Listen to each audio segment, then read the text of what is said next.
Assalamualaikum warahmatullahi wabarakatuh.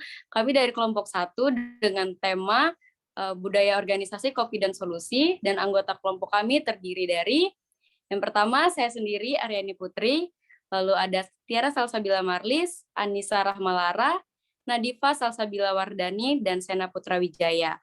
Dan selanjutnya materi akan disampaikan oleh Tiara Salsabila. Saya persilahkan.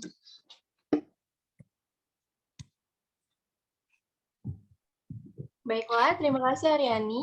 Pertama, saya akan menjelaskan apa itu budaya organisasi. Menurut Kane, pengertian budaya organisasi merupakan suatu pola dari berbagai asumsi dasar yang ditemukan, diciptakan, atau dikembangkan oleh suatu kelompok dengan tujuan organisasi belajar dan mengatasi masalah yang muncul sebagai akibat dari adaptasi integrasi eksternal dan internal yang sudah berjalan dengan baik. Next.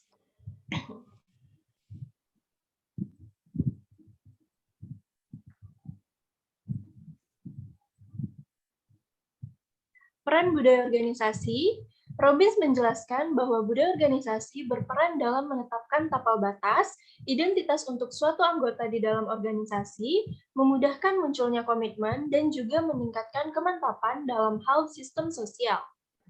Next. Selanjutnya, saya akan menjelaskan tentang hasil penelitian kelompok kami.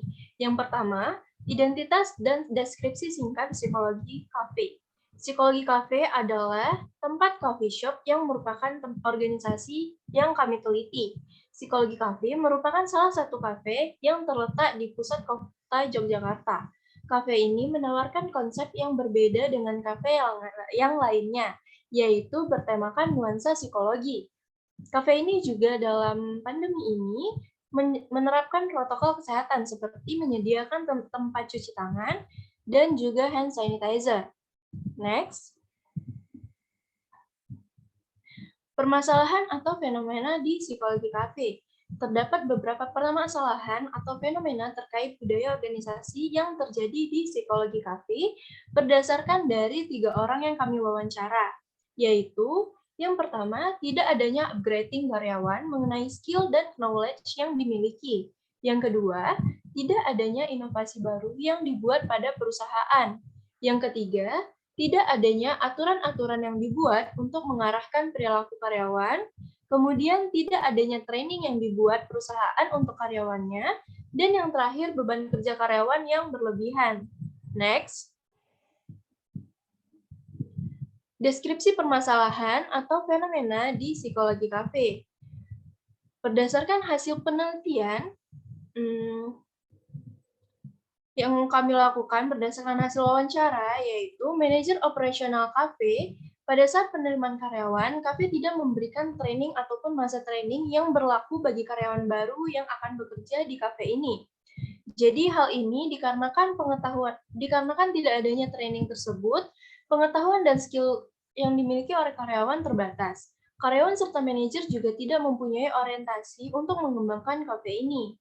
Kemudian, berdasarkan data yang kami dapatkan, kafe tersebut juga memberikan banyak beban kerja kepada karyawan, karena dalam satu hari hanya ada 1 karyawan yang bekerja. Selain itu, pada kafe ini tidak terdapat aturan-aturan yang berlaku untuk mengarahkan perilaku karyawan di dalam pekerjaannya, sehingga tidak terbentuknya budaya organisasi yang ada pada kafe ini. Selanjutnya, seperti yang kita ketahui bahwa persaingan bisnis dalam dunia kuliner, terutama coffee shop, sudah banyak membanjiri kota-kota besar. Ini menjadikan setiap owner atau pemilik kafe harus sigap serta agresif untuk mengembangkan kafe yang dimilikinya. Nah, karena hal ini merupakan PR untuk para pendiri atau manajer serta karyawan coffee shop, sehingga mereka harusnya mempunyai inovasi baru untuk menyaingi pesaing-pesaing mereka. Namun setelah kami teliti pada coffee shop ini, di coffee shop ini tidak mempunyai inovasi ataupun kemampuan serta kemauan untuk menyaingi pesaing-pesaing yang ada dalam dunia coffee shop. Next. Rekomendasi solusi dari permasalahan atau fenomena di psikologi kafe.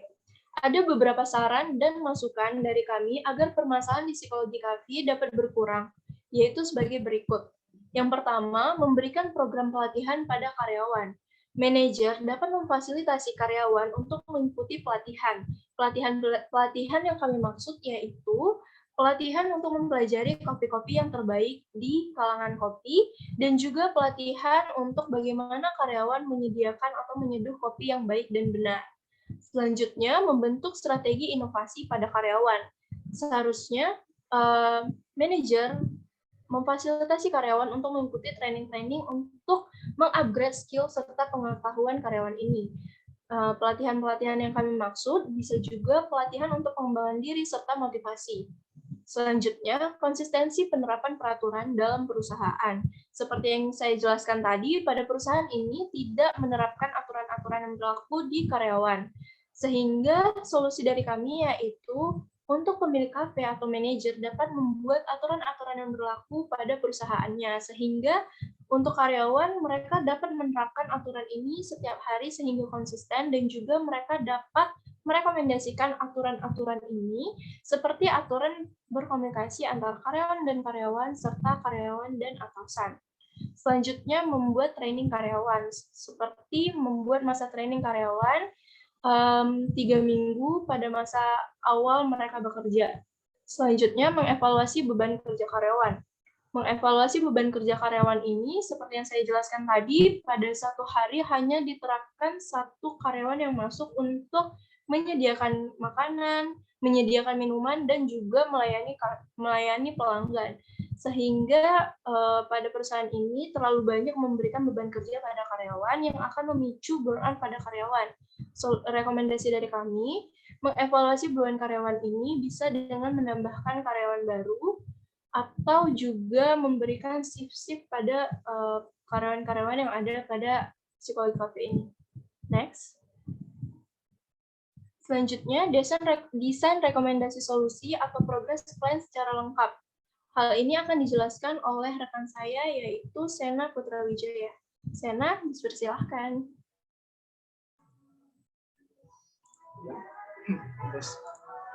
Oke, terima kasih sebelumnya. Baik, di sini akan saya menjelaskan rekomendasi solusi atau progress plan secara lengkap. Nah, sebelumnya itu ada beberapa hal, yaitu sebelum diberikan rekomendasi solusi, ada rekomendasi solusi atau progress plan, dan yang itu ada sesudah diberikan solusi atau progress plan. Dan saya akan menyebutkan satu persatu. Yang pertama itu, tidak adanya upgrading karyawan mengenai skill dan knowledge yang dimiliki. Nah, selanjutnya itu rekomendasi atau solusinya itu memberikan program pelatihan karyawan yang dimana nanti sesudah diberikan solusi itu ada progresnya itu meningkatkan skill karyawan sesuai apa yang dibutuhkan oleh perusahaan. Nah, selanjutnya rekomendasi solusinya tidak adanya inovasi baru yang dibuat pada perusahaan, karena kami memberikan solusi itu untuk membentuk strategi inovasi pada karyawan agar hal tersebut tercapai tujuan dan sasaran perusahaannya. Selanjutnya, tidak adanya aturan-aturan yang dibuat untuk mengarahkan perilaku karyawan. Nah, rekomendasinya itu konsistensi menerapkan peraturan dalam perusahaan nantinya itu. Nah, solusinya akan menghasilkan menyamaratakan pelakuan kebijakan perusahaan dan tanggung jawab pada setiap karyawan agar nantinya tidak terjadi gesekan antar karyawan, agar dapat meminimalisir kegiatan atau tindakan yang dapat menghambat pekerjaan atau menghambat kemajuan perusahaan itu sendiri. Nah, selanjutnya itu tidak adanya training yang dibuat perusahaan untuk karyawannya. Rekomendasi itu membuat training karyawan agar pengetahuan keahlian, keterampilan teknis, dan efisiensi karyawan dalam mengerjakan tugas menjadi lebih baik. Dan yang terakhir itu beban kerja karyawan yang berlebihan. Rekomendasinya adalah mengevaluasi beban kerja tersebut, di mana dapat menghasilkan karyawan yang memiliki waktu istirahat yang dapat mengembangkan kemampuan lain di bidang itu. Oke, boleh next. Oke, selanjutnya ada peran kreatif dan value khas atau spesifik konsultan terhadap internal ataupun eksternal yang ditawarkan. Nah, berdasarkan dari hasil permasalahan, deskripsi permasalahan, serta solusi desain rekomendasi permasalahan untuk hal tersebut, maka peran kreatif dan value khas itu dapat ditawarkan oleh kami. Itu ada beberapa poin diantaranya. Pertama, memberikan pelatihan karyawan selama 3 bulan terkait pengenalan sebuah kopi, penggunaan alat, dan beradaptasi terhadap lingkungan kerja. Yang kedua, membantu pembuatan aturan yang akan diberlakukan perusahaan. Dan yang terakhir, itu membantu upgrading karyawan terkait company reward yang mencapai target perusahaan agar adanya motivasi dalam bekerja terhadap karyawan itu sendiri. Nah, hal tersebut nanti akan menghasilkan dapat membuat beban kerja karyawan yang berkurang. Selain itu, meningkatkan kepuasan kerja dan kualitas karyawan yang dihasilkan akan baik membuat karyawan merasa loyal ke perusahaan atau organisasi. Next. Nah, selanjutnya ada justifikasi desain rekomendasi, kurang lebih sama ya seperti yang tadi, namun untuk justifikasi desain rekomendasinya kami buat seperti lagan seperti ini, bisa dilihat oleh teman-teman sendiri. Nah, hasilnya kurang lebih sama dengan yang tadi. Yang pertama, memberikan pelatihan karyawan selama 3 bulan terkait pengenalan sebuah kopi, penggunaan alat, dan beradaptasi terhadap lingkungan kerja. Terus selanjutnya yang kedua, membantu pembuatan aturan yang akan diberlakukan oleh perusahaan. Selanjutnya yang ketiga, membantu upgrading karyawan terkait company reward yang mencapai target perusahaan agar adanya motivasi dalam bekerja terhadap karyawan. Nah, dari ketiga hal tersebut itu akan berdampak yang cukup signifikan karena beban kerja karyawan itu akan berkurang, terus meningkatkan kepuasan kerja dan kualitas karyawan yang dihasilkan akan baik membuat karyawan merasa loyal ke perusahaan atau organisasi tersebut. Oke, next. Nah, untuk alur sistematika itu dari kami ada beberapa bagian bisa dilihat. Itu yang pertama, mendeskripsikan secara singkat profil psikologi kopi. Nah, bagaimana struktur organisasinya serta proses pengambilan datanya di psikologi kopi itu yang telah kami lakukan kemarin. Selanjutnya, membuat skema permasalahan atau fenomena yang terjadi di psikologi kopi. Dari kami itu dari kelompok membuat skema sendiri terkait apa saja sih permasalahan atau fenomena yang terjadi di kafe tersebut. Selanjutnya dari kami menjelaskan bagaimana deskripsi dari permasalahan yang terkait organisasi atau budaya organisasi. Mana yang telah kami kerjakan itu membuat bagian solusi atas permasalahan dan membuat desain rekomendasi solusi atau progress plan terkait permasalahan dengan organisasi itu. Nah, selanjutnya dari kami memberikan peran yang kreatif untuk ditawarkan terkait permasalahan yang terjadi di psikologi kopi serta justifikasi desain rekomendasi. Nah, yang paling terakhir itu setelah hal tersebut dilakukan, maka permasalahan yang terjadi terkait dengan organisasi itu akan menghasilkan beban kerja karyawan yang berkurang, meningkatkan kepuasan kerja, dan kualitas karyawan yang dihasilkan akan baik membuat karyawan merasa loyal ke perusahaan atau organisasi itu. Boleh next. Nah, yang terakhir itu refleksi tim konsultan berdasarkan keseluruhan pengalaman saat mendesain proyek. Nah, diawali dari tim memulai eksplorasi lapangan dengan mengumpulkan data di lapangan guna memenuhi tugas. Tim melakukan pengumpulan data tidak semuanya, hanya 2 dari 5 anggota yang terjun langsung untuk mendapatkan data-data yang dibutuhkan, yakni berupa dokumentasi foto, video, serta melakukan wawancara di organisasi yang kami pilih, yaitu psikologi kopi. Nah, alasan kami itu turun hanya 2 karena melihat dari situasi kami dari di masa pandemi COVID-19 ini tentunya ada batasan-batasan yang tidak bisa kami lakukan. Di antaranya kami hanya menerjunkan 2 orang dari 5 orang tersebut. Nah, menurut tim atau kelompok kami, psikologi kopi merupakan salah satu kafe yang terletak di pusat kota Yogyakarta. Kafe ini menawarkan konsep yang berbeda dengan yang lainnya, yaitu bertemakan nuansa psikologi yang membuat kafe ini menarik dan telah tadi dijelaskan pada awal presentasi tadi.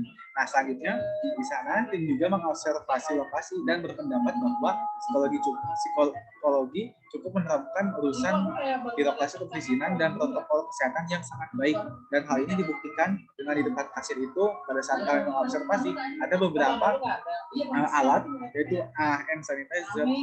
Selain itu ada tulisan seperti wajib menggunakan masker. Nah, selain itu psikologi kopi itu secara terbuka menerima tim untuk melakukan kegiatan observasi dan pengumpulan data, tetapi dengan syarat mematuhi protokol kesehatan telah ditetapkan pemerintah. Maka dari itu kami telah mendapatkan izin untuk melakukan pekerjaan di tempat tersebut. Selain itu, tim melakukan pengambilan foto dan video berupa tempat-tempat tertentu yang telah ditentukan. Nah, setelah proses pengambilan data selesai dilakukan, kesimpulannya bahwa psikologi kopi cukup memiliki manajemen yang baik dari segala aspek. Tentunya dengan alasan bahwa kafe ini tidak adanya upgrading karyawan mengenai skill dan knowledge itu.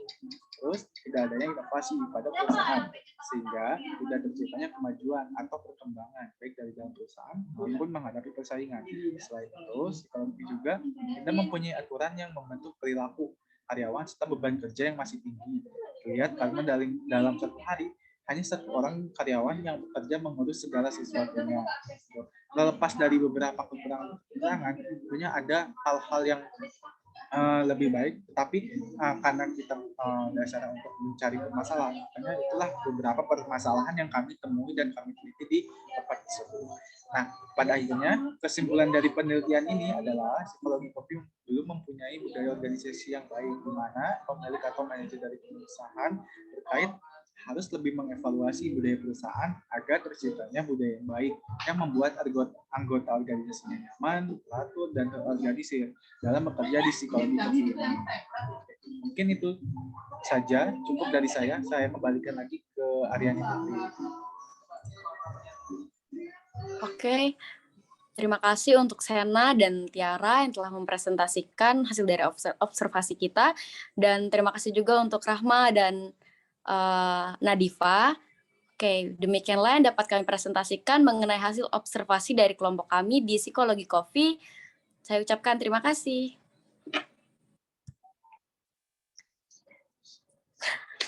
Terima kasih.